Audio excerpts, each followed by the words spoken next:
The dusty streets of Tombstone, Arizona were never quiet. But that October afternoon in 1883, the crowd's roar was different. It wasn't the usual drunken revelry or gambling disputes. This was uglier, meaner. I was leading my horse toward the livery stable when I heard the chant, "Monster, devil woman, drive her out." I pushed through the gathered mob and froze. In the center of the circle, a young Apache woman crouched against a storefront wall, her arms raised to protect her head. Blood ran from a cut above her eye where a rock had struck. Her clothes were little more than rags, and she was thin, gaunt with hunger. But what made the crowd call her a monster was her face. The right side was badly scarred, burned perhaps, the skin twisted and discolored from her temple to her jaw. Her right eye was clouded white, clearly blind. She couldn't have been more than 25, but the scars and suffering made her seem ancient. "Please," she whispered in surprisingly clear English, "I only ask for food." "Your kind killed my brother," a woman shrieked, hurling another stone. It struck the Apache woman's shoulder and she cried out. Something in me snapped. Maybe it was the cowardice of a mob attacking someone who couldn't fight back. Maybe it was the memory of my own mother, who'd been scarred by a cooking fire and endured cruel stares until the day she died. Whatever the reason, I stepped into the circle. "That's enough," I said, my hand resting on my Colt revolver. Not threatening, just present. "Stay out of this, Dalton," growled Bill Hutchins, one of the local ranchers. "This squaw's been begging and stealing for weeks. Yesterday she scared Mrs. Patterson's children half to death." "By existing?" I asked. "She's one woman against a mob. Real brave of you all." "She's Apache," another man spat. "Her people murdered settlers just last year." "And white men murdered her people," I replied. Going back and forth with that logic, we'd all deserve stones. I turned to the woman. "What's your name?" She stared at me with her one good eye, suspicious and fearful. "Desba," she finally whispered. "Desba, can you stand?" I extended my hand. She hesitated, then took it. Her fingers were cold and trembling. I helped her to her feet, feeling the crowd's anger shift toward me. "You take her side, Dalton. You're no longer welcome in this town," Hutchins warned. I looked at him steadily. "Then I guess I'll have to learn to live with that disappointment." I turned to Desba. "My ranch is 3 miles north. You're welcome to a meal and a safe place to rest. No obligations, no tricks." She searched my face for deception, found none, and nodded slowly. I walked her through the hostile crowd to my horse, mounted up, and pulled her up behind me. As we rode out of town, I felt dozens of hateful eyes boring into my back. What I didn't know then was that simple act of decency would transform both our lives in ways I never imagined. Desba didn't speak during the ride to my ranch. She held onto my waist with a grip that spoke of desperation, as if she feared I might change my mind and throw her off. When we arrived at my modest homestead, a simple cabin with a barn and corral, she slid off the horse and stood uncertainly in the yard. "Come inside," I said. "I'll get you some food and water." She followed cautiously, like a wild animal ready to bolt. Inside, she stood by the door while I stoked the fire and set a pot of stew to warm. It was leftover from 2 days ago, but still good.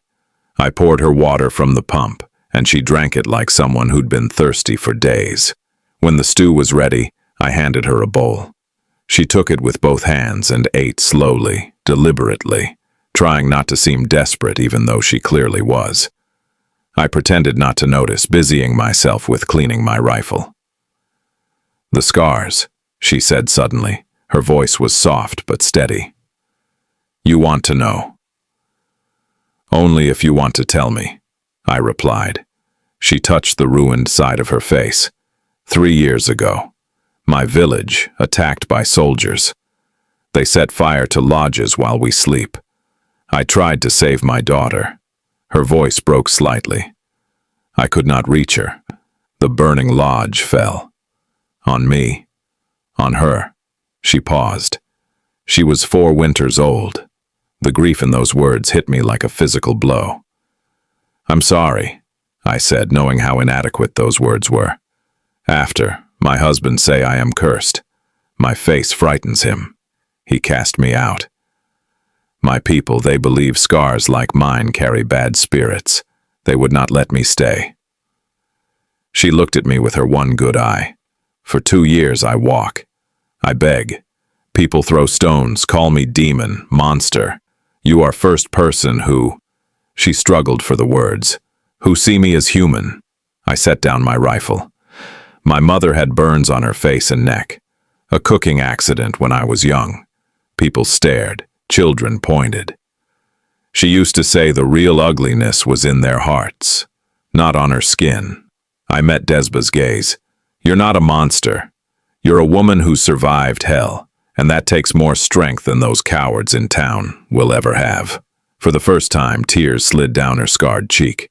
She wiped them away quickly, embarrassed. Over the following days, I set her up in the small storage room attached to the cabin. It wasn't much, but it was warm and dry. I gave her clean clothes, including an old shirt and pants that had belonged to my father. She helped around the ranch without being asked, feeding the horses, mending fences, preparing meals with whatever provisions I had. She was skilled in ways I wasn't. She knew which desert plants were edible, how to preserve meat using Apache methods, how to track game by the smallest signs. In return, I taught her to read English better, shared my books, treated her as an equal. But Tombstone wasn't ready to forget. 2 weeks after I'd brought Desba home, 3 men rode onto my property. Hutchins and 2 of his ranch hands. They didn't dismount, just sat there on their horses, looking down at me with contempt. "You got that squaw living here now?" Hutchins asked. "I have a guest." "Yes," I replied carefully. "Guest," he snorted. "Dalton, you're making enemies. The town council's talking about running you out. Bad enough you defended her, but harboring her." "This is my land," I said. "I'll harbor whoever I please." One of the ranch hands spat. "Probably rutting with her Indian lover." My fist was swinging before I consciously decided to throw it. I dragged the man off his horse and hit him twice more before Hutchins's revolver cleared leather. "Enough," he barked. "Next time won't be a warning, Dalton." They rode off, leaving me bleeding from split knuckles and burning with anger. Winter came early that year, and with it trouble. The ranch hands who'd confronted me had spread rumors throughout Tombstone. I was an Indian lover, a traitor to my own kind, probably helping Apache raiders. None of it was true, but truth mattered less than fear and prejudice. The general store refused to sell me supplies. The bank made noises about calling in my small loan early. Even the church, where I'd attended services for 3 years, made it clear I wasn't welcome. I was being slowly strangled out of the community. Desba noticed, of course. "You should send me away," she said one cold evening as we sat by the fire. "You lose everything because of me." "I'm not losing anything that matters," I replied. "Those people showed me who they really are. I don't need their approval." "But you need supplies, money, community." She wrapped her arms around herself. "I am not worth this." I turned to face her fully. "You are worth exactly as much as any human being, more than most, actually. You've survived things that would have broken weaker people." I paused. "Besides, you've become my friend. I don't abandon my friends." Something shifted in her expression. Over the months, I'd watched her slowly open up, smile occasionally, relax. But now there was something else in her eye, something that made my heart beat faster. "You are good man, Dalton Reed," she said softly. "Better than I deserve." "We all deserve kindness," I replied. The real crisis came in January. A blizzard hit, one of the worst in years. I was checking on the horses in the barn when I heard riders approaching. Through the snow, I counted 5 men, all armed. Hutchins led them, his face grim. "We're done asking nice," he shouted over the wind. "Hand over the Apache woman, or we burn you out." I stepped out of the barn, my rifle in hand. "You'll have to go through me." "Don't be a fool, Dalton. 5 against 1. 6 against 5. Desba's voice came from behind me. She stood in the cabin doorway, holding my shotgun with surprising confidence. "I know how to use this." The standoff lasted eternal seconds. Snow swirled around us, and I could see Hutchins calculating odds, weighing his hatred against the reality of violence. Finally, one of his men spoke up. "Bill, this is crazy. We came to scare them, not commit murder." "We're defending the town," Hutchins argued, but his conviction was wavering. "From what?" I challenged. "A woman who tends horses and grows vegetables? You're not defending anything. You're just afraid of what you don't understand." Another rider turned his horse. "I'm not dying over this." He rode off into the snow. Then another followed. Soon it was just Hutchins and one loyal hand, both looking uncertain. "This isn't over," Hutchins warned, but he too turned and rode away. Desba and I stood in the snow for a long moment after they left. Then she lowered the shotgun and smiled. Really smiled. "We make good team," she said. "Yeah," I agreed. "We do." Spring brought unexpected changes. A new family moved to Tombstone, the Carters, who'd traveled from California. Mrs. Carter was an educated woman, a teacher, and she'd heard about the Apache woman everyone whispered about. Unlike the others, she was curious rather than frightened. She rode out to my ranch one April morning and asked to meet Desba. What followed was a friendship that slowly changed everything. Mrs. Carter saw past the scars to the intelligent, skilled woman beneath. She invited Desba to help teach the town children about desert survival, about edible plants and animal tracking. Slowly, grudgingly, some people's opinions shifted. Not everyone's, not even most. But enough. Children who'd been taught to fear the monster began to see a woman with stories and knowledge. Some of their parents followed their children's lead. By summer, Desba was selling her herbal remedies and preserved foods at the market.